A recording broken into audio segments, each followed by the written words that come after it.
Hello, this podcast is recorded on Gadigal country and we pay our respects to the First Nations custodians of the land, both here and also wherever you're listening from. Lee Sales. Annabelle Crabb, look at you beaming. I've missed you, and I've missed you physically, I've missed you spiritually. Just like, I'm a bit odd. I better take these clunky bracelets off, hey? Yes, if anyone listening at home is going, what's that irritating noise? Okay. This goes bracelets. out to our misophonia listeners, of whom my partner is number one. No more but clinking. Okay. I'll just try and suck my teeth a little bit. Yeah, that's right. Yeah. I've got no tea here to slip. This is for the people that used to complain about my tea slipping. That was the time you recorded your audiobook and the first version had unedited slurps of your tea in it. I was furious about that. But I love how you were furious. And then so they scrambled to edit that out. And then there were so many chatters who had heard and loved the slurp version that they formed a small but really determined posse demanding that the slurping tea version be made available. Oh my gosh. It was so nerve-wracking because then I'm thinking, well, if they haven't edited out the breaks for tea slurps, what else haven't they edited out? Yeah, that's right, exactly. Halfway through your book about, grief. Dear me. Now. Just doing the old fart. Just really ruining the vibe. Anyway, the reason for my missing of you in the last 48 hours is that I've just been in Canberra for the budget. I went there to do Insiders and then I stayed on for the budget, and I haven't done the budget from Canberra for a few years because during the coronavirus they started doing lockups in other cities, and so I was working from Sydney. And so this is the first time I've got a hard copy of the budget papers so I can put all my little sticky notes and, highlighters and things. So, because I do like a hard copy, sorry, Therese. Anyway, but normally you're next to me in the budget lockup and we can have we're able to terrific fight jokes over the orange and, slices. And I can remember to cater and you can forget and then seamlessly just leap aboard my thoughtful catering, etc., etc. And that was sad, but I was sitting next to Laura Tingle, and that was. Yeah, I was going to say, did you find a new best buddy? Oh, Tingly Bits is pretty good value. And are you breaking the news to me that you've now got to usurp me in this as well? We've already recorded our first podcast, actually. It's like economic policy and Crabb. I can't in all honesty say that I miss being at the federal budget. Yeah, but that's because, your birthday was always like the day before the federal budget. I remember you would be so stressed that you would be like cranky if anyone rang you for your birthday. You'd be like, what now? Because you'd be so tense and wound up like a spring about what happened if somebody asked you on air what the off-road deflator was or something. And having to go through, it's thousands of pages obviously. And you're when you're hosting 7:30, and this is now Sarah Ferguson's great pleasure, is, you are the first interviewer to ask what is, traditionally supposed to be just a knockout first question. And it's so much pressure. Well, because the time that the lockout comes out, you don't get to read or see a single other person's copy about the budget. So you can't even just hum a few bars and fake it. You're just hoping that you've actually know how to read the budget papers and been able to get through the spin to find what the actual story is. Yeah. So it was always an immense relief to me when I'd open the papers the next day and just think, oh, thank God, you're looking at Paul Kelly and Peter Harcher and Laura Tingle and Phil Curry and people who know what they're doing, and you'd think, oh, thank God, okay, I've not made a complete arse out of myself. So it's such a great relief to just not have to be there. Yeah, well, I was just sitting there, I was just writing, so I didn't even have to get made up. It was fantastic. Oh, anyway, too good. Just, it was fun to be back in Canberra and just sort of wandering around. And speaking of... well, not really speaking of anything. Okay, great. This is a promising opening. What? I was trying to find a segue. Keep saying things. I was trying to find a segue there from the federal budget to Ryan Reynolds, and I just came up with nothing. Wow, that's weird because I just blanked. In my experience, you can I know. absolutely engineer a segue from anything to Ryan Reynolds. I know. I'm shocked. Are you going to talk about that video that the happy birthday video that we made you. Oh. When I say we, I mean other people. That made me laugh, though. They did a fake Ryan Reynolds video as if he was singing me happy birthday. No, I've been on my Ryan Reynolds deep dive and then I get distracted. I'm back into it. I watched a film. Christ, are you for real? Yep. I watched a film on the There's weekend. so much content to talk about. I know. I'm not gonna stick with it for long. I'm gonna quickly just go through it. It's called The Hitman's Bodyguard, and it's Ryan Reynolds and Samuel L. Jackson in a buddy movie. It was funny. It was really funny. Samuel L. Jackson is great. Oh, really? Oh, okay. Well, that's, controversial. Yeah. Reminds me as well, I went to see Dawn French last week on stage, and they played a clip, God, it made me laugh, even just the shot of it, of French and Saunders doing a Pulp Fiction impersonation. Saunders has got the John Travolta kind of black Nick Cave kind of hair.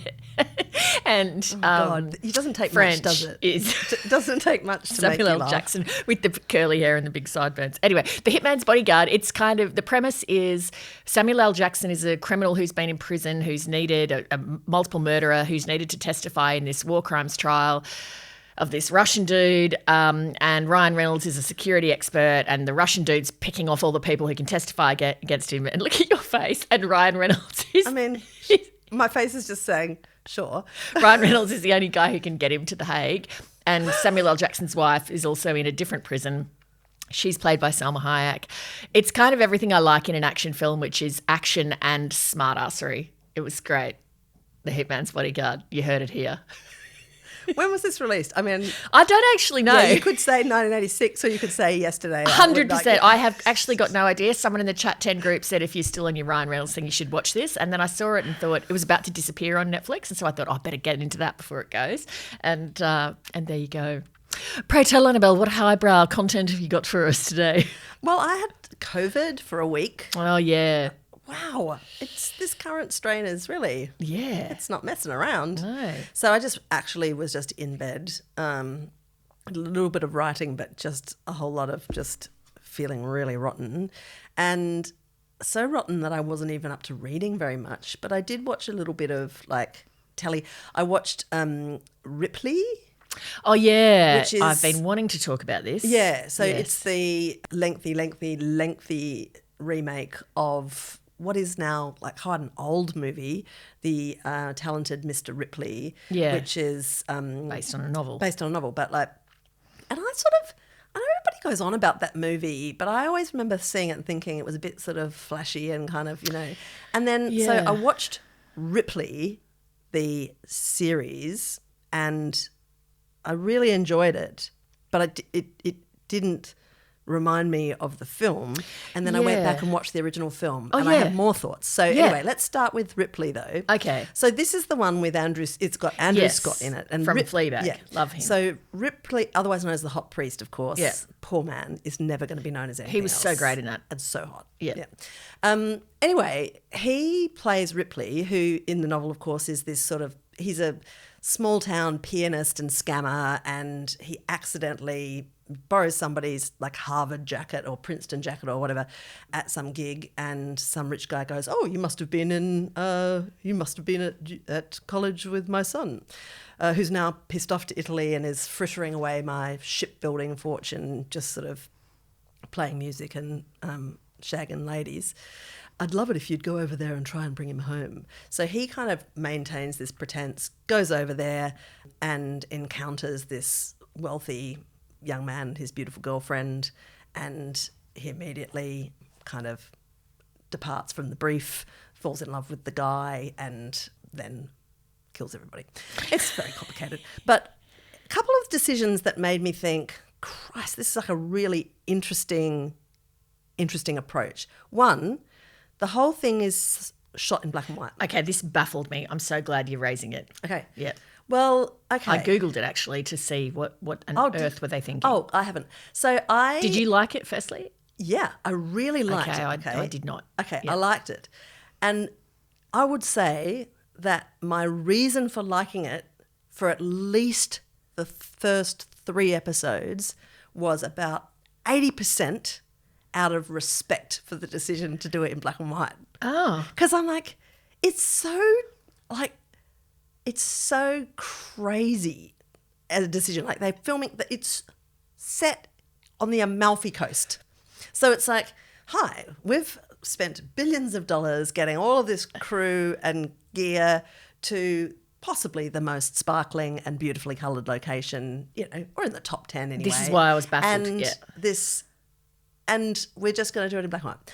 And I just thought, I've got to rate that. I've got to rate it. It's almost the exact same logic, and the reason that I don't rate it, because I feel like when you make a massive creative decision like that, it has to have a point, and it has to have a reason. I think there is a point, so keep going. It has to have a reason why it's kind of relevant and so on. And so to me, when I was watching it and I was thinking, what is the reason for doing this? And I was thinking to myself, okay, is it to make it look more like an Italian film, to look more like a foreign film or something? And then I ended up Googling it, and then I just found it kind of irritating because I couldn't really see why we were doing this, particularly, as you say, given the location. So then I went and Googled it, and the director said the point of it was because the actual subject matter of the novel is bleak, and therefore it seems incongruous that it's in this brightly colourful kind of setting, and therefore that's why they shot it black and white. Whereas I kind of feel like, well, the bleakness of the dude and the plot works because it's in sharp contrast to the glitziness of the location. Okay, so the production, like in this, the way that Andrew Scott plays Ripley is different, I think, from the original, from the first attempt at the film, right? But the thing that really paid off for me about the black and white was I think that's a bit simplistic, just go, oh, well, the storyline's dark, so black and white. I just thought that it forced me as a viewer to work harder at, it wasn't really work, it made the beauty of the cinematography more pronounced. So, for instance, I think when you go to the Amalfi Coast, you're like, oh my God, the sea and the sparkle and the whatever. Because the way that series is shot is so dependent on architecture and building, like shots of stairwells and crumbly bits of back alleys and whatever. I thought that those aspects that are so sort of sculptural and compositional were really important in building the storyline. Yeah. And I thought that he wasn't a very charming character. No. And I mean, Matt Damon's attempt at this character is very different from Andrew Scott's because it's more sort of like playful puppy kind of people pleasing, whereas Scott is a sort of like a dark schemer, and he's clearly, obsessed with Dickie and Mrs. Dickie, and there isn't that sense of sort of fun and abandon that accompanies the first parts of the film. And when I went back and watched the film, also Sting's kid is in Ripley, by the way. Oh. Ow. And I can't remember their name. Styler. Oh God, is she the girlfriend of Ripley? Well, no. Used to be she, now they. Styler's and Sting's, I don't know, third born, I can't remember where in the birth order, plays Freddie. Freddie, which character's that? Freddie's the second one who gets killed. Oh, see, I lost interest. I watched about 3 episodes and lost interest. So Freddie, in the story, in the original film, is this sort of like, is actually played by, what's his name, who played Truman Capote first and is now dead. Oh, Philip Seymour Hoffman. Correct, yeah. Right. Oh, and yeah. he's this sort of like, Philip Seymour Hoffman is this kind of like... Oh, the guy that they bump into when they go to Naples. Convertible and the, and he's really, really suspicious of Ripley. Right. And so is this iteration That's right. of Freddie.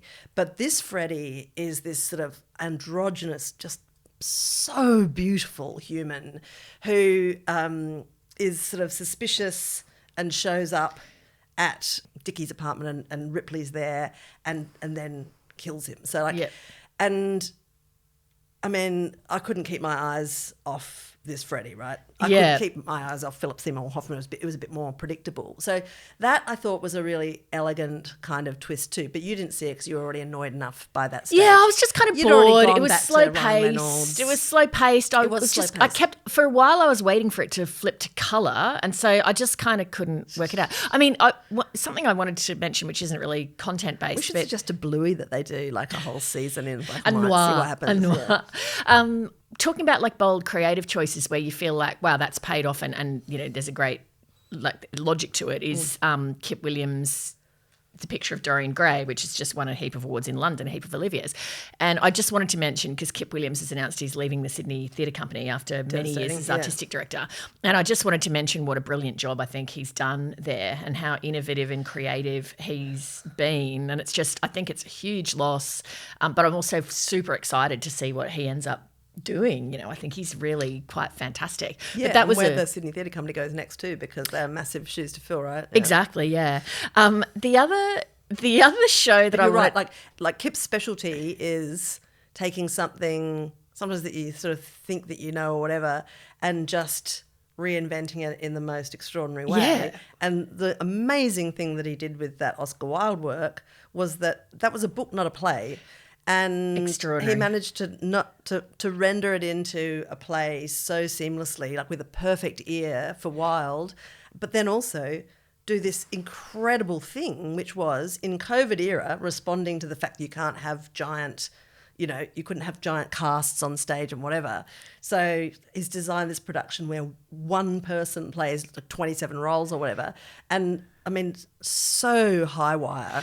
I think also the use of technology and screens and cameras and devices and stuff in that play, not for 1 second when you're watching it does it feel gimmicky or you're wondering, why are they using so much video? It all makes absolute artistic sense, which to my way of thinking is in contrast sort of to tongue and Ripley. groove and Yeah. it's all just Yeah, and which also I let's think- not forget too, even though Sarah Snook obviously is very justifiably won all those prizes. Also, absolutely. Erin Jean Norval is the actor who first stepped out, She was and did that incredibly Amazing.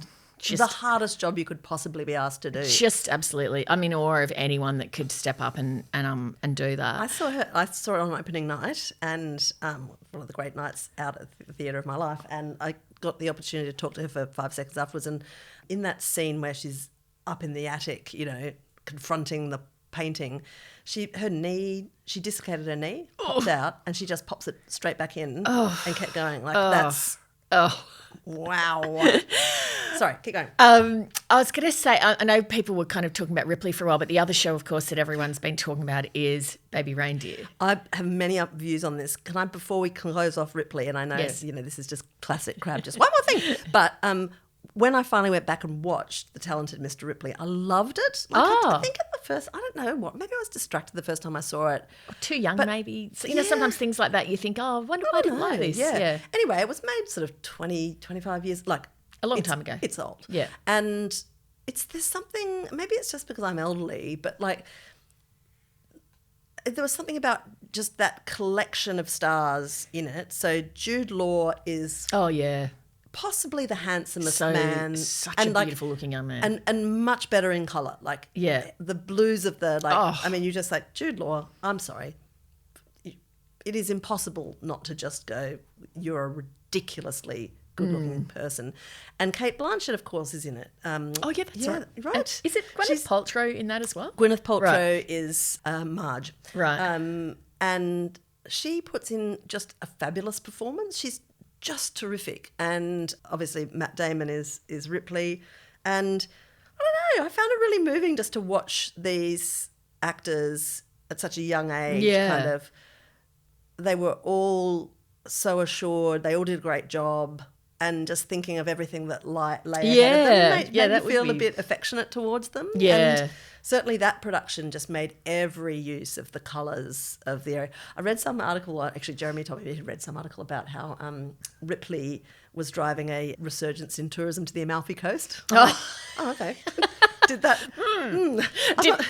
There's so many questions that raises. Did the Amalfi Coast need a research Did it drop off? I mean, was it something to do with COVID? I guess That's maybe right. Italy being That's sort of right. shut for a while, but obviously this black and white series is contributing.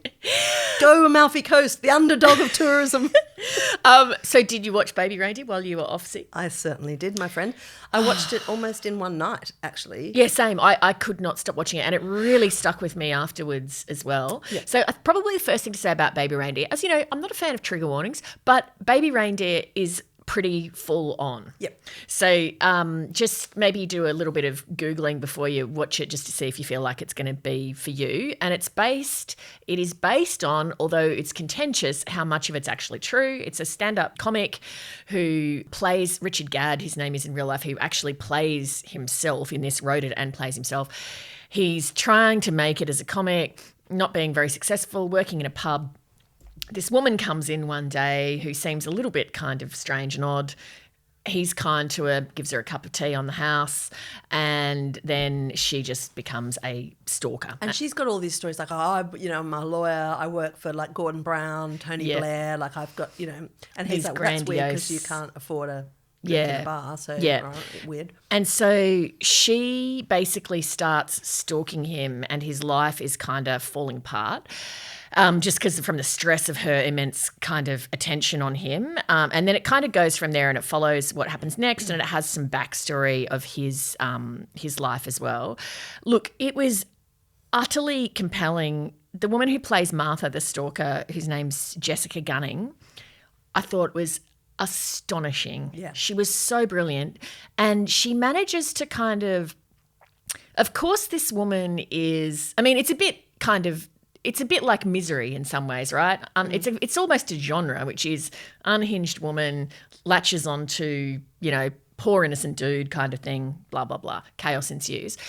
But this woman, she plays this character in such a way that she manages to make herself at the same time both loathsome and irritating and a bit scary, but also likeable and charming. I don't know how on earth she did it. Like, you just absolutely nailed it. Absolutely nailed it. And the weird thing is too that in the first episode you're like, why is this guy, he sort of is a bit freaked out, but he keeps saying yes to her. Yeah. And, eventually she gets his phone number. He agrees to go on a picnic with her. Like, it's just sort of, and this is the sort of artistry of the story, and it's only a couple of episodes in that you start to get his backstory, right? Because you're wondering for a while, after a while, you're like, why isn't he going to the police about this? Yeah. Yeah. And then it turns out, I mean, this is, spoiler, but God, it's been around forever, and there's been a million news stories about it. But then you gradually learn that when he moved to London to make it as a stand-up comic, he'd had a lot of support from this sort of quite high-profile comedy producer, writer person who had sort of had him come over and like, let's take a pile of drugs and work on your comedy career, and then was also abusing him. So when you get that background, you're like, oh, okay, right. Yeah. So, and here's what I found really fascinating about the premise. Like, Jeremy did not, like, he was just like, this seems not very plausible. Oh. Yeah, like, he didn't really get into it. I was just like, wait, like, refresh. And the thing that I found really interesting about it was that the principal character is like, he's quite a, like, good-looking guy, and the way that he's behaving is super consistent with somebody who's been, subjected to trauma of some kind. But for me, it was just really interesting to watch a male character go through that rather than a female character, which is normally like how that rolls. And it was interesting to me to see the depiction of those responses to situations that can sometimes coexist with like quite deep trauma. The thing that really I thought was there's a couple of very pivotal scenes in it, but one of them for me that I was like, was a real penny dropping one was after you get his backstory, because you've been kind of thinking, why isn't he going to the police? As Crabb said before, spoiler alert, why isn't he going to the police? And then you get his backstory about this abuse from this senior, connected person. And then he says, so Martha seemed kind of harmless to me. Like, right, she was just someone seeking my attention and just peppering me with messages. I'd never reported the other person to police. And so it just seemed like, how can I sort of bring down hell on this kind of slightly pitiable woman who hasn't really harmed me? She's just kind of making a nuisance of herself. It kind of all really made sense the way that he explained it. And he explained it in like far fewer words than what I just did. But then it kind of But that sort of response to harassment where you make it your problem and you're kind of like, well, you know, I mean, I can take this, and, you know, I do feel a bit sorry for them. Wow, it's such a familiar thought pattern that women have to instances of harassment or pestering or whatever. They're like, oh, I don't want to make a scene. I just want to like, oh, look, I mean, it's just a few thousand text messages. Oh, yeah. Okay, so now getting emails around the clock and Facebook messages that are sort of a bit elevated. Yeah. So it just, for me, it was sort of, I don't know, it was just fascinating to watch this set of responses be depicted through a male character rather than a female one. Did you by any chance watch the Piers Morgan interview with the woman? Because see, then what's happened, of course, is because it's become, you know, the biggest TV show in the world, everyone's gone chasing around to find, well, who is the real Martha and who was the real comedy producer and so forth. And so this woman has been interviewed by Piers Morgan on his television show, who seems to be the person that the character's based on. She knew Richard Gadd and so forth, but she's claimed that she's never been to prison and that, you know, my life's been kind of taken liberties with and so on. And it raises really fascinating kind of ethical questions. It doesn't really, actually. I don't think. I think that basically I do not understand why. I mean, I have no sympathy for Richard Gadd or the, you know, well, you know, it wasn't all literal or whatever, because the first thing you see in this series is a sort of like ticker across the screen saying, this is a true story. Right. And all of these messages that you'll see come from real life. So basically they've said, and I can see how that adds to the sort of clickability. Well, it does. I think it would have been much less compelling. Well, right. Yeah. And I just like, after I got to the end of it, I mean, I watched it inside 36 hours. And then I started to see all of the, you know, because every internet sleuth in the world's gone like, oh, let's find out who this bitch is kind of thing. And they've brought that on themselves absolutely they've invited it by saying every word of this is true. Oh, right? Of course. Which is just crazy. Take that off. But the other people didn't invite it. No, exactly. Yeah. So that's where I say the ethical issue is, because like it's that kind of question about, like, Richard Gadd's got a right to write about that because it happened to him. Like, that's his story. I mean, I guess nobody realised necessarily how gigantic it was going to be either. He took it to Edinburgh as a sort of stand-up show, right? Yeah. And it might have ended at that, but then it became everything else. And I guess there's a sort of sliding scale of consequence, right? Yes. Like, I mean, you know, I tell a story on a podcast and I'm like, oh, I take a few liberties, you know. Artistic license.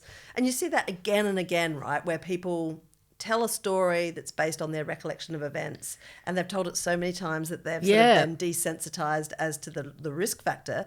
Reference Hillary Clinton talking about flying into Kosovo under fire, or that newsman Brian Williams talking about, you know, well, we were in this chopper and we're being fired on, and he's told that story at so many dinner parties and at speeches and stuff, that when finally somebody who was actually in the same chopper and says, mate, like, no, that was the other chopper that we weren't in. Like, you were fine. It's incredible, isn't it? So, but then once your show has become enormous and becomes the most watched TV show in the world on Netflix, then you might not have anticipated possibly just how forensic people would get. Oh, yeah. In testing out. And it all ends with Piers Morgan, unfortunately.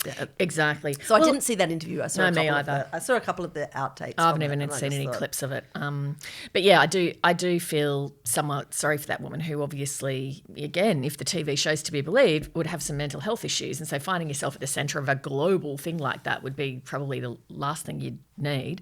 So it was unnecessary. I think it was unnecessary. Say that it was based on a true story. Yeah. Because it was interesting enough on its own, I think. And see, I don't think that actually. I think if I had been watching it thinking it was a work of fiction, I would have found it I would have thought it had some plotting issues and some problems. So the fact that I kept going, God, this actually happened to this guy, for me was a major part of why it was a compelling piece of work. Well, maybe this is not really laboratory conditions. Maybe that added to my sense of intrigue as well. And then when the subsequent things happened, I thought that was a dumb thing to do. I think I would have at least moderated it a bit and just said this is based on real events. I mean, like, how hard is it to say, you know, based on real events? However, you know. Yeah, that's right. It would be a bit more of a situation. But as we say, maybe they didn't have any sense that it was going to become quite as gigantic as it became. But anyway, or maybe they didn't care because, you know, it's a huge hit. So, oh God, so much to talk about. So just while we're on British TV, Scoop, which is the... Watch that too. Oh, you watched that too? Oh, great. Okay. I've never seen a depiction on television more accurate of what my job as an anchor used to be like. It was... As your job as the third heir to the throne. Oh, my God. As one of Jeffrey Epstein's henchmen, I've never seen a more accurate portrayal, including the like, okay, what do we need? We need sales to come and charm them to get it over the line. And then everyone going for the walk on the day of the interview and you're just running the questions through your head. Can you just outline what the show's about before we make it all about you? Sorry. It's about Prince Andrew and the BBC landing that interview with him for Newsnight and Emily Maitlis, the anchor, doing it and the producer who's got it and the team and all of the rest of it. If you want to know what those jobs and programs are like, it's very, very accurate in how they workshop it all, and someone's playing the role of Prince Andrew and, but the bits, I was just like, it was making me anxious. Like when she arrives for the interview and the producer's like, well, you have to, and it's just like, I'm the person sitting out there. I have to do it how I think it has to be done. But everyone's got right to the final minute their take on what they're telling you that you have to do. But in the end, you're the one going out on the highway. And she takes a sort of a different approach. She did, which paid and absolutely paid off. I mean, it was so gripping. It was really well done. Also, I love, and because Gillian Anderson is playing Emily Maitlis, and I just watched Gillian Anderson. I'd watch her superb. sleep. I mean, I have watched her sleep. Been to her house. The guy who was Prince Andrew was brilliant too. He was very good. Wow. And so many great moments that also kind of touch on the out of touchness of Prince Andrew. I mean, that's the famous thing about that interview is of course he goes into this ridiculous detail about, well, that's impossible that I sweated all over this girl at a nightclub because I haven't been able to sweat since I was in the Falklands. Oh God. And then we were at Pizza Express and that was an unusual... Express in Woking, man. I'll never forget. I was there for my daughter's birthday party and it was unforgettable because I've never been to a Pizza Express before. By the end you're just like, stop talking. The other bit that just rang so true is that at the end he kind of, like, none of the production team's basically making eye contact with each other because they know it's just been a train wreck. Absolute train wreck. And then he gets them, because well, that went pretty well, don't you think? And his mind is like, oh yeah, absolutely. And it's just like, oh God. And you can see that everyone's just like, we've just got to get out of here. That was... Because somebody with a brain in the palace, like, core will turn up and just... behead us. Just like... bzz, bzz, bzz. Because it was that bad an interview and their sense of how badly it had gone was so off in the palace. And that often happens too, I reckon. Right, totally. The producer, who's played by Billie Piper, who's the one who lands the interview, she also used a line on them that I banked for, like, thinking that is a good persuasive tool, which is... if you want to change the narrative, doing nothing will not change the narrative. Like, it's not an option to do nothing. Because I always wondered why... Heads up to anyone that sales is trying to get across the line for a almost certainly compromising interview. You hear that one come up, you're toast. Know. But there is that kind of weird kind of maintaining a neutral expression even when you can see that the person is just... like, and inside your horrible reptilian journo brain, you're going, this is amazing, but you don't want to show them. Because I remember when we did Kitchen Cabinet with Joe Hockey in his share house in Canberra, and it was freezing cold. It was like crazy share house where like Brendan Nelson used to live in the shed and stuff, and he was touring me and Trent O'Donnell, who was directing Kitchen Cabinet at the time, through his house. He's like, oh, do you want to have a look in my bedroom? And we're like, yeah, okay. And in his bedroom, there's like sort of, it's very plain, but there's a Bart Simpson bedspread on the double bed. And I'm like, far out, man. We've got to get in here. But I didn't want to give away that, you know. And so I'm just like, oh, yeah, I don't know. We'll make it in here if we get time, I suppose. I'm just like, we are definitely coming in here with a camera. And sure enough, you know, when it went to air, it was just people were like, well, we ran into Joe Hockey quite recently and he said that he'd been approached in New York by some guy who came up and just said, you're that guy with the Bart Simpson bedspread. The poor TV bugger. gold. But Poor dude. But the best bit, like the bit where I just thought, my God, this guy has no idea. And this has obviously happened. With Prince Andrew. With Prince Andrew. Yeah. Where Gillian Anderson, or Emily Maitlis, is, you know, she's dressed, she's ready, she's psyched up. And she walks into the room and he's already there. And he turns around and he goes, trousers.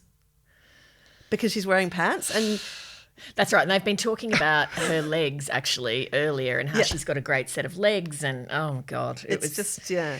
But the only other thing that made me feel like a bit unsatisfied about it, I mean, I loved all the things that you liked about it, i.e. that it was essentially about you. exactly. Minus but the designer dog. I never got the memo about swanning I in know, with your designer you dog. need a bit more of a designer dog. Yeah. So the only thing that I thought was unsatisfying, and it's not their fault, they did a great job of the program, it sort of lacked jeopardy for me as a viewer. Oh, did because it? Interesting. I knew what happens, right? Like, so they try and build in, and I'm not sure how much of this is sort of like a bit of embroidery or kind of, they try and build in a bit of tension within the production team because the junior producer is like feeling out of place. She feels like she's this sort of like bogan at the BBC, and you know she's trying to like really slam into nailing this interview, and she feels like she's not being listened to, and she's working hard, and she's on the phone to him. I'm going, oh, they're not listening to me. So there was this kind of, and I feel like they kind of beefed up that storyline mainly to build a sense of, well, is it going to work? And like, is she going to fail? Or like, you know, this have a go hero kind of thing. I asked my mate who worked at the BBC about that, Yeah. and if she really was like that, and she said exactly like that. Oh, great. Okay. Yeah, Oh, so, yeah. fine, all is forgiven. But I just thought, because I know how this story ends, it happened so recently that I know they get the interview. I know it's a bin fire. I totally know what you mean. I still found it kind of tense, but not as tense as another show film in this genre, which is Frost Nixon. Oh, God, yeah. I was on the edge of my seat with that. And again, I'm like, I know what happens here. Like that, or remember the O.J. Simpson TV? yeah. I was on the edge of my seat in the car chase. I'm like, you know he doesn't get killed in the car. Like, why are you so tense?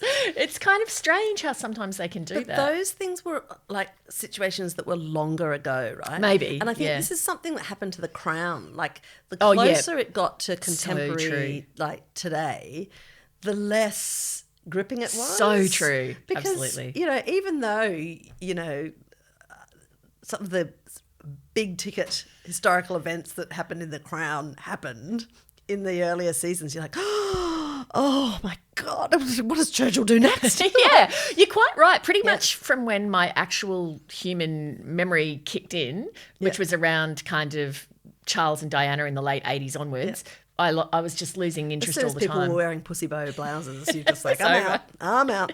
Okay, tons of content. We're going to have to save it for the next episode. Yeah, I know. Anyway, this has been marvellous. Marvellous. Marvellous. What is the difference between nominal GDP and... What a relief to not have to know the answer to that. I suffered it so that you didn't have to. Oh, before... I know we've said goodbye, but I've always got one more thing, and that is this podcast is coming out on the Monday that Sydney Writers Festival commences for the week. Hands up if you're interviewing Anne Patchett on opening night. Oh, wow.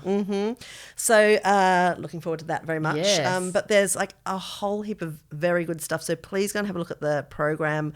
I'm captaining a team in the Great Debate on Thursday night at the Town Hall, and the topic is that artificial intelligence is better than the real thing.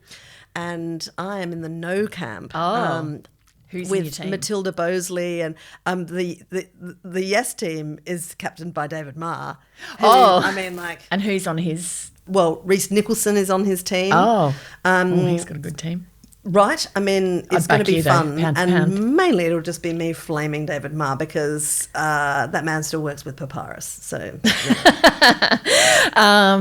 Okay, what was I going to say? Oh, yeah. Is the book Anne Patchett's here talking about Tom Lake, or is it another new book? Tom Lake is her most recent. Oh, okay. But Okay, there's good to know. also her book of essays, which is terrific. Which is I loved like that, These quite Precious recent. Days. Yeah. I much preferred that to Tom Lake, actually. But I quite like a lot of her stuff, so I just wanted to make sure I wasn't missing another new book. Yeah, no, you're good. I'm doing a session with Lisa Miller about storytellers and her book Muster Dogs, and then I'm doing a So your session. best friend's coming. She is. I'm Excellent. doing a session also with Sam Kozlowski and Zara Seidler, who run a news website called The Daily Oz, and they've written a book called No Silly Questions that I wish I'd had when I was a young reporter, because it's like, why do interest rates go up when the economy's overheating, and why do interest rates go down at this, and what's nominal That's pretty GDP? cool. And You could have used that in your budget session. definitely could have used it in my budget session. So anyway, so I'll be doing that. All right, I'll see you there. See you there. If you've got time for me. Thank you for enjoying both the oral and the visual experience of me talking to this lady here. Subscribe to our YouTube channel for so much more content. It'll probably quell your enthusiasm, but give us a go or listen on Spotify or wherever you get your podcasts. Did you ever think that we'd be telling people to subscribe to our content? No, I did not. We're cool at last. Don't. You're making me look bad in front of my children. Again.